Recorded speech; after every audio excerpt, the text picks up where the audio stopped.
Welcome to the Open Forum in the Villages, Florida.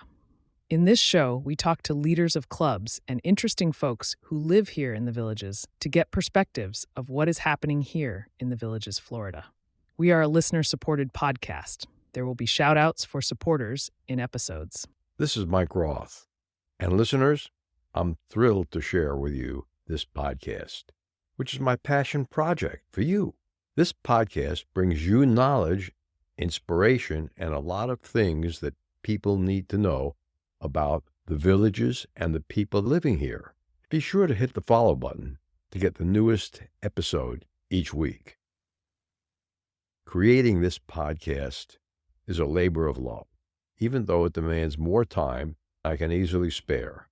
Now, here's where you come in. You can help us keep the podcast alive and thriving. How? By becoming a supporter. The easy way for you to support us is to visit our podcast webpage, openforuminthevillagesflorida.com, and click on the supporter button at the top of the page, or the purple supporter box. Even a small donation of $3 to $10 a month makes a big difference, and you can cancel your subscription at any time. Your support means the world to us. Stay curious, stay inspired, and keep those headphones on. I hope everyone enjoys today's show. This is Mike Roth on Open Forum in the Villages, Florida. I'm here today with Mark Christopher. Thanks for joining me, Mark. Thank you, Mike. Mark, today's episode is going to be a little bit different. I'm bringing on two guests who were students in our Podcasting 101 class at the Enrichment Academy. You've attended the class in the last month, and we spent about an hour here talking about how to get a recording of a podcast done. What did you learn here today about how to do a podcast that was a kick in the head? Oh, quite a few things. I guess one thing is the amount of work you go in production before you ever have the finished product that goes out to the public. Had no idea of the depth that you have to go through to achieve that quality. And then just trying to understand the whole thing, because I came in totally new to it, and it's fascinating, but it's more involved than I realized. Was it worthwhile taking the course? Oh, absolutely. Definitely. It showed me a direction. Before, it was just like this vague idea of, it was a big cloud, but I didn't quite understand it. Now I sit there and understand the nuts and bolts. The course was designed to take people from ground zero, to get them to fire the rocket engines and begin to get that rocket off the ground. Exactly. It didn't cover reentry. That's Podcasting 102, and we haven't decided that we're actually going to offer that. Maybe we'll offer that next year. Mark, you brought in something. Tell our listeners a little bit about your background before you got to the Villages. Oh, mine was pretty basic growing up in the Midwest. I grew up on a farm and had the farming activities. I was feeding calves when I was like 6 years old out of a bucket that the mother had gone dry and couldn't feed her babies. I went on to learning how to drive a tractor when I was about 8 or 9. My mother went crazy because I was pretty little, and it was just a grand life to grow up. I'm very lucky that I had that. Had horses, and during the oil embargo, when nobody had gas, I was on the farm. We had all the gas we had, so I was pretty popular there in high school because I had a car that could actually drive someplace. And then just went on from there, majored in agriculture, been involved with agriculture all my life. I had a experience at the Ohio State Farming Expo, and I was talking to the guys who were selling seeds, and I said, if I don't want to buy genetically modified corn, what do you have? Absolutely. Yes, so you have traditional seed, heritage seed, genetically modified seed. And I know on the farm, the markets, sometimes GMO corn has a higher value than the non-GMO, depending on what products the customer's making. So we had bins of both, and we would sell whichever one was paying higher that day. That's what went to the market that day. They were telling me probably in 2014 that the GMO corn, genetically modified, would be selling about 95% of the product that they sold. Of course, it's a very controversial subject. I don't think we're going to get into it today, but GMOs have offered a lot of benefit, both from impact, carbon impact, economics. A farmer can grow a cheaper crop, therefore he could deliver, or the value is carried out there through that.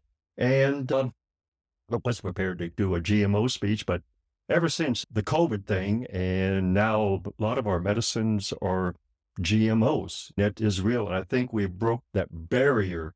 Just like when they came out with electricity, people did not want to have electricity near their house because they thought waves were coming out and going to infect them and their children. Anytime we have new technology, there's always a resistance, but over time, it's going to prove itself as a superior way to survive as we go into the future. Climate change, we're going to have drier weather, wetter weather, colder, hotter. We're going to see all these extremes where if you use the traditional way of corn breeding, that could take decades, at least 5 to 6 years. GMO, you can solve it in one season. We can adapt. And as I think as time goes on, we can get corn that requires maybe half or a fourth of the amount of water. Corn's very thirsty, and there's a way of growing it in less dependable rainfall. We've got GMO rice now that is called golden rice, that 3 times the amount of protein. So if you're in Southeast Asia and working with a limited piece of land, and you've got to feed more and more families, to have something that has 3 times the amount of protein is very important at a subsistence farming level. I never thought of rice as a protein crop. Is it? Rice is a staple for probably, 75% of the population, I would guess. I don't know. Okay. Mark, you brought something that you wanted to read to our listeners, or actually recite to the listeners. Yes. Why don't you give us a little bit of a history of that? When I was young, I had a stuttering problem, and my mother was never one to run away from a problem. So apparently she had done this research and says, Mark, the reason you're stuttering is you have this stuff you want to talk about, but your mind is not in with your voice. You need to think it out as you talk. And so she said, I want you to go into public speaking. I was mortified. I barely liked to talk in class because I stuttered. Now she wants me to get up in front of a group and talk. Anyway, she was pretty suave in her salesmanship and convinced me that, hey, this is going to work. And you know what? She was right. It did. And through that, I got involved with public speaking, debate, and through that course of that time, you come up with these little, I'm trying to think of the word, little monologues, things, and I have tacked these along over decades of just making little notes, and now I have a computer. I used to have a big file in my file cabinet, and just accumulated. And this one, it just always liked it. I've been rehearsing it probably for 20 years. I'll probably not do as good today since the pressure's on, but what's the name of it? The Stonecutter. The floor is yours, Mark. It was going to be a wonderful, bright, sunny day. The old stonecutter could hear the rooster crow as the village came to life after a long, dark night. The old stonecutter grabbed his tools, prepared his small piece of cheese, some bread, and some water for his noonday lunch. Then he set off to find some stone. Now, as a stonecutter, he needed to cut up stones for the villages to build their homes, build their barns, and any other buildings that they may need, maybe some walls and things like that. So there was a good demand for stone. As the old stonecutter was running through the land, up the hills and through the valleys, he came upon a stone that he had never seen before. It was massive. He looked at it and he thought, I bet you I can get 100 blocks and we could build many homes and many barns with this. So he pulled out his tools, grabbed his chisel, grabbed his hammer, and began to cut the stone into small blocks. At noon, he took his lunch break and he looked up into the sky and saw the sun shining. And he thought, if I could only be the sun, I would be important. I would be powerful. So he wished he was the sun, and thus he was.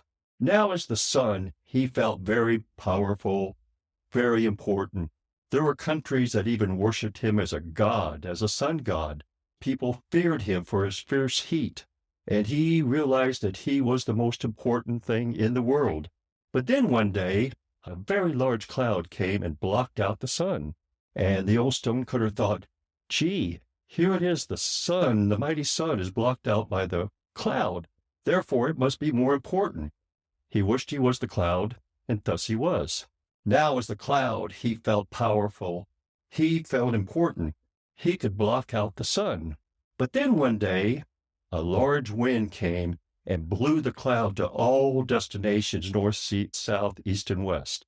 And at that time, the stonecutter thought, wow, here is a cloud that could block out the sun was important, but now this wind can blow the cloud to all destinations. It must be more important and more powerful than the cloud and then the sun. So he wished he was the wind, and thus he was. Then one day, as he's blowing across the land, he's blowing down trees, roofs off homes. People were fearful, but he felt important. He felt powerful. Then one day, as he's blowing across the land, he saw this very large stone. He tried to blow it from the north, the south, the east, and the west. No matter what he did, he could not budge that stone. He thought, oh my, here we got the stone that is not affected by the wind, that blocked out the sun and became the sun, and now the stone is here, and he became the rock. Okay, he became the rock, and now he thought, look at me, with all the wind and the sun and the clouds, nothing can affect me. I am the most important. I am the most powerful. Then one day he noticed an old man walking down the path. As he got closer, he noticed they had a little bag of tools with him. The old man got up and looked at the stone, sized it up, decided this was going to have a lot of return as far as new stone for houses and buildings and barns. And the old stone cutter pulled out his tools and chipped away at the stone. The end. Thank you, Mark.